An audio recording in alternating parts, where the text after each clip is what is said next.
のささやきの朗読や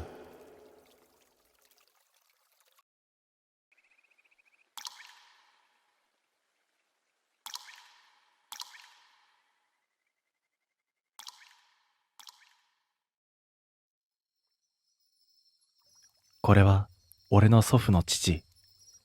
俺にとってはひいじいちゃんになるのかな。その人が体験した話だそうです。時代は大正。かなり昔の話ですね。ひいじいちゃんの名前を仮に正雄としておきます。正雄は狩りが趣味だったそうです。暇さえあれば山へと入り、イノシシやノウサギ、キジなんかを取っていたらしい。猟銃の腕も相当な名人だったそうで、狩り仲間の間ではちょっとした有名人だったとか。でも山って不思議なことが起こる場所でもありますよね。俺のじいちゃんも正雄からいろんな妙な話を聞いていたそうです。今日はその中でも一番怖かったという話をします。その日はカラッと晴れた五月晴れでした。正雄は猟銃を担いで愛犬のタケルと一緒にいつもの山へと入っていました。ちなみにタケルは秋田県です。正雄は山狩りの経験が長く、一人で山へ入ることも多かったらしい。山の中には自分で建てた山小屋までありました。取った獲物をそこで料理して酒を飲む。それが何よりの楽しみだったそうです。その日も早朝から狩りを始めていました。ですが、獲物は全く取れませんでした。気がつけば夕方。山の中は少しずつ薄暗くなっていました。正雄は、あと1時間くらい頑張ってみるか。そう思い、狩りを続けることにしたそうです。それから30分ほど経った時でした。今日の獲物はもう諦めかけていた。その時。突然目の前に立派なイノシシが現れたんです。しかも子連れでした。正雄は狙いを定め、弾を撃とうとします。ですが、突然現れた人間に驚いたのか、イノシシは急反転し、そのまま山道を駆け上がっていきました。正雄は一発撃ちましたが、外れたようです。すると、愛犬のタケルが真っ先に追いかけていきました。正雄もそれに続き、険しい山道を駆け上がりました。15分ほど追跡したでしょうか。とうとうイノシシの親子を見失ってしまいました。しかもタケルともはぐれてしまった。途方に暮れていたその時、遠くからタケルの吠える声が聞こえてきました。正雄はその声を頼りに山道を走りました。そしてさらに10分ほど走った先、タケルはそこにいました。深い茂みに向かって激しく吠えています。そこは左右に巨大な松の木がそびえていて、まるで何かの入り口のようにも見えるような場所でした。そして正雄はそこをよく知っていたそうです。そこは狩り仲間、いや、その土地に住む人間すべてが暗黙の了解として避けていた場所。絶対に入ってはいけない場所でした。正雄は幼い頃から何度も聞かされていたそうです。あそこは山の神さんがおるでな。うかつに入ったら食われてしまうど。と。ですが、なぜかその禁断の場所よりさらに奥へ進むと、獲物が面白いように取れるらしいんです。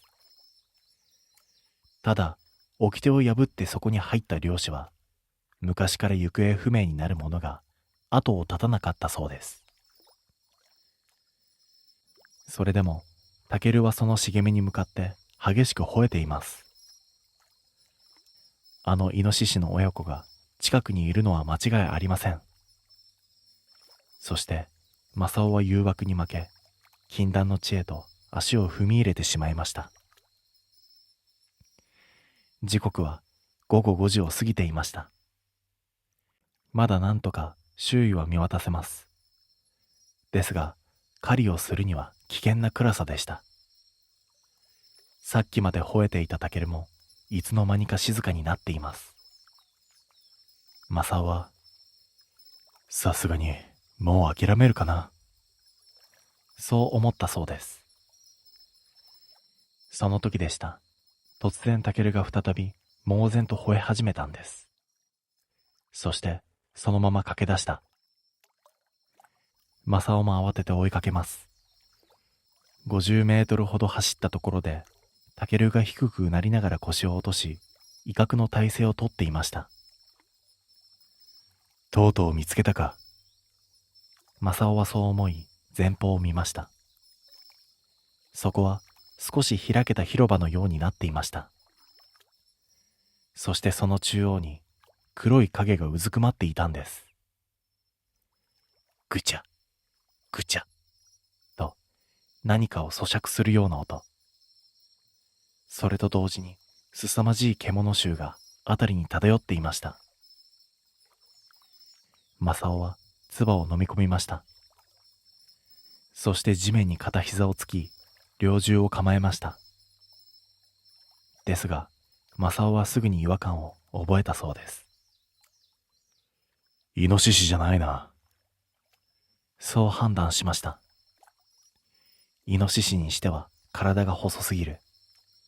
しかも体毛もほとんど生えていない。狼か。一瞬そう思ったそうですが、この山に狼がいるなんて聞いたことも見たこともありません。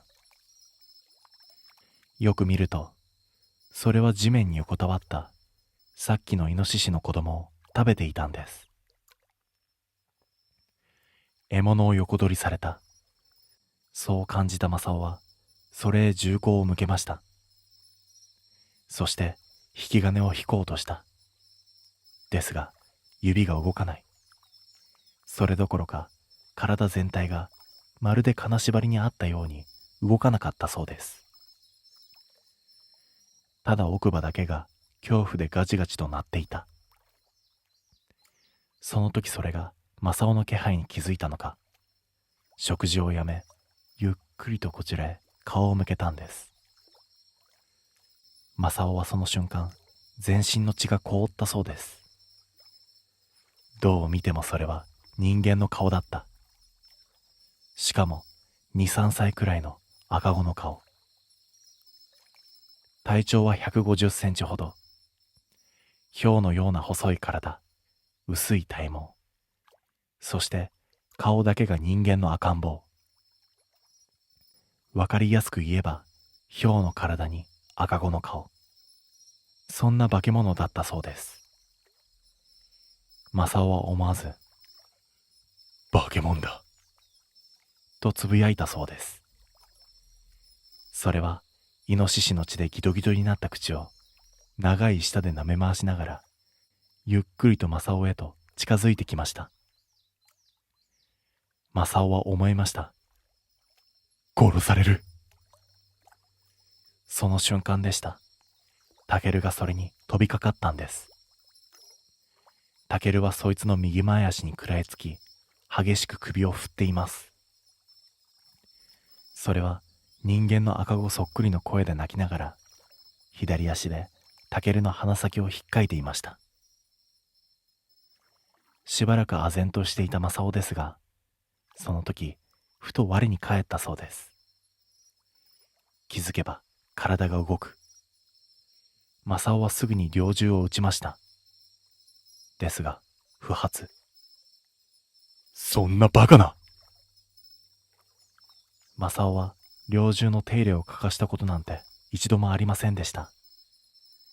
今日だって山へ入る前に確認したばっかりです。もう一度引き金を引く。不発。その間にもそれはタケルの首筋に噛みついていた。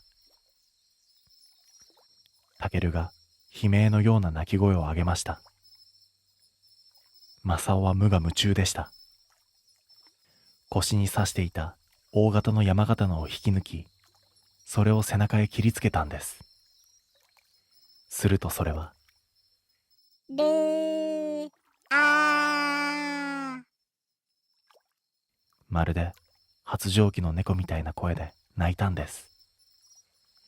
ですが、それでもタケルから離れなかった。マサオはもう一度山刀を振りかぶり、それの尻尾を切断したんです。その瞬間、それは、あールーそう叫びながら森のさらに奥、深い茂みの中へと消えていきました。マサオはしばらく唖然と立ち尽くしていたそうです。ですが、タケルのはっはっはっという苦しそうな息遣いを聞いて我に返りました。タケルの首筋には人間の歯型そっくりの噛み跡が残っていたそうです。血は出ていましたが、幸い傷はそこまで深くなかった。マサオは消毒薬と布で応急処置をしてやりました。なんとか自力で歩ける状態だったそうです。ですが、こんな場所でもたもたしていたら、またあの化け物が戻ってくるかもしれない。マサオはタケルと共に急いで山道を降り始めました。やがてマサオの山小屋が見えてきました。ここまで来れば村まで30分とかからない。そこでマサオはようやく少し安心したそうです。そしてそのまま足早に村へと向かいました。ですが、山小屋から下って15分ほど経った頃、マサオは妙な感覚を覚えたそうです。変だな。同じ道をぐるぐる回っているような気がする。でもこの山はマサオが幼い頃から遊び回っていた山です。道に迷うなんてまずありえない。それでも言いようのない不安に襲われたマサオはさらに足を速めました。そしてさらに15分ほど歩いたとき、マサオは思わず立ち止まったそうです。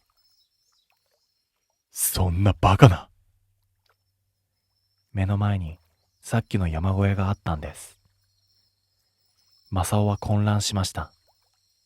ですが、あまりの出来事に気が動転して道を間違えたんだろう。そう考え、もう一度いつもの道を降り始めました。ですが、すぐに絶望したそうです。どうしても何度歩いても山小屋へと戻ってきてしまう。タケルの息も荒い。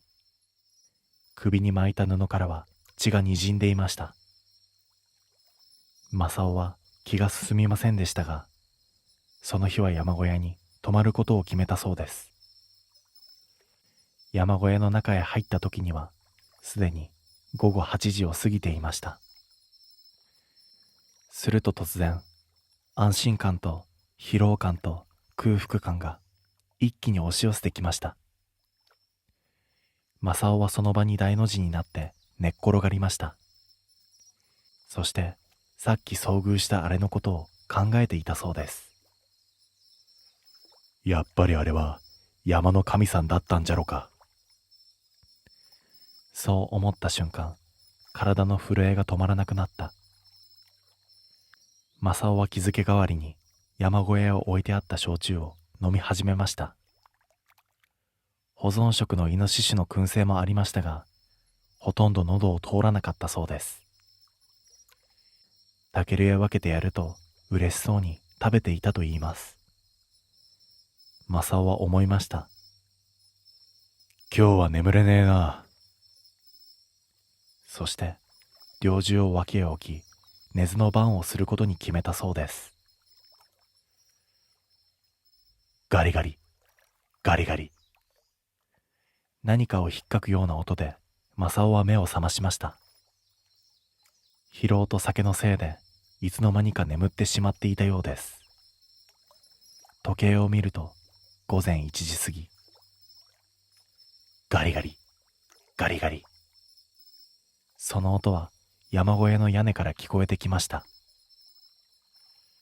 タケルも目を覚ましたようで低くうなっています。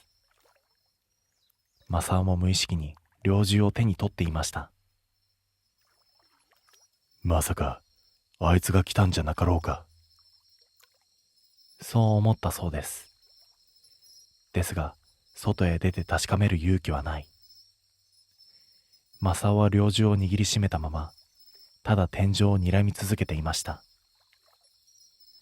それから10分ほど屋根を爪で引っかくような音が続き、やがてピタリと止んだそうです。正雄にとっては永遠みたいに長い時間だったと言っていました。音が止んだ後も正雄は天井を見続けていました。すると今度はボソボソと人間がつぶやくような声が聞こえてきたんです。